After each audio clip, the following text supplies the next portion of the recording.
સુરેન્દ્રનગરમાં રહેતા 3 વર્ષના બાળક અમાન શેખે અનોખી સિદ્ધિ મેળવી ઇન્ડિયા બુક ઓફ રેકોર્ડમાં સ્થાન પ્રાપ્ત કર્યું છે। માત્ર 3 વર્ષની ઉંમર ધરાવતા અમાન શેખ જનરલ નોલેજના 50થી વધુ પ્રશ્નોના કડકડાટ જવાબ આપી શકે છે। તેમજ પ્રાણીઓ, પક્ષીઓ, દરિયાઈ જીવો અને ઇલેક્ટ્રોનિક ઉપકરણો પણ ઓળખીને બતાવે છે અને તેની અસાધારણ બુદ્ધિ ક્ષમતા માટે તેને ઇન્ડિયા બુક ઓફ રેકોર્ડમાં સ્થાન મળ્યું છે અને તેને મેડલ આપી સન્માનિત કરાયો।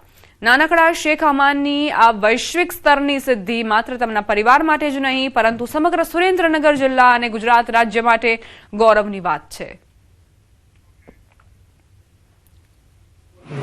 अल्फाबेट 1 ए से जेड तक अल्फाबेट बोलता है, इंसेक्ट्स का नाम बोलता है, शेप्स का नाम जानता है।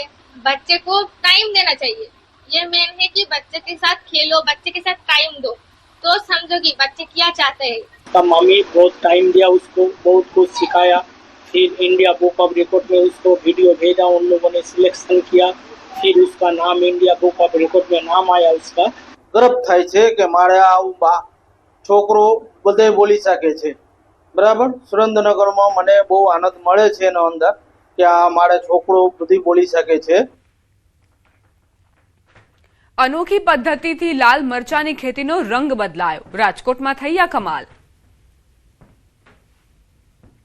ગ્રામીણ વિસ્તારોમાં લાલ ચટાક મરચા ખેડૂતોના જીવનમાં સમૃદ્ધિનો નવો રંગ ભરી રહ્યા છે। અહીંના પ્રગતિશીલ ખેડૂતોએ પરંપરાગત ખેતી છોડીને આધુનિક વૈજ્ઞાનિક નર્સરી પદ્ધતિ અપનાવી છે, જેણે સમગ્ર જિલ્લામાં મરચાની ખેતીનું આખું ચિત્ર જ બદલી નાખ્યું છે। સરકારી પ્રોત્સાહન અને આધુનિક ટેકનોલોજીના સમન્વયથી પાક નિષ્ફળ જવાનું જોખમ ઘટ્યું છે અને ગુણવત્તાસભર ઉત્પાદન વધ્યું છે। ટપક સિંચાઈ અને પ્લાસ્ટિક મલ્ચિંગ જેવા સ્માર્ટ આયામોનો ઉપયોગ કરીને રાજકોટના ધરતીપુત્રો આજે દેશ આખા માટે ટકાઉ અને નફાકારક ખેતીનું શ્રેષ્ઠ ઉદાહરણ પૂરું પાડી રહ્યા છે। રાજકોટ પંથકના મરચા ઉત્પાદક ખેડૂતો હવે હાઈટેક નર્સરી તરફ વળ્યા છે। ગ્રીન હાઉસ અને નિયંત્રિત વાતાવરણમાં વૈજ્ઞાનિક ઢબે તૈયાર થતા તંદુરસ્ત છોડના કારણે ખેતરમાં રોપણી પછી પાકનો જીવિત રહેવાનો દર ઘણો વધી ગયો છે। આ નવીન અભિગમથી બિયારણ અને પાણીનો બગાડ અટક્યો છે અને મરચાનો અદભુત ઉતારો મળી રહ્યો છે। આ કૃષિ ક્રાંતિને વેગ આપવા માટે સરકાર તરફથી નાની સ્વરોજગાર નર્સરી સ્થાપવા કુલ ખર્ચના 65% એટલે કે અંદાજે 3 લાખ રૂપિયા સુધીની આર્થિક સહાય મળે છે, જેમાં છોડ તૈયાર કરવાની સંપૂર્ણ કીટ સામેલ છે। ઉપરાંત કેન્દ્ર અને રાજ્ય સરકારના સંયુક્ત સહયોગથી પ્લાસ્ટિક મલ્ચિંગ પેપર અને ટપક સિંચાઈ પદ્ધતિ પર પણ મોટી સબસિડી ઉપલબ્ધ છે।